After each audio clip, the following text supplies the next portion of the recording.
একজন সাহাবীর একটা ছোট্ট ঘটনা বলি। হযরত জুলাইবিব রাদিয়াল্লাহু তাআলা আনহু, আসওয়াদ, অসির, ফকির,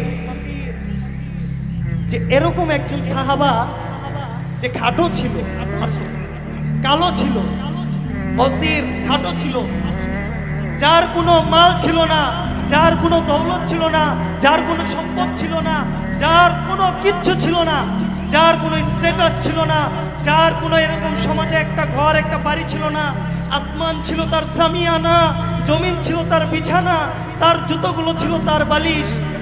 যখন পানি খাওয়ার প্রয়োজন হতো হাত দুটো উঁচু করে পানি খেয়ে নিত। মদিনার পাশে যে ময়লা ডাস্টবিন ছিল ওইখানে ফেলে থাকা খাবারগুলো খেত।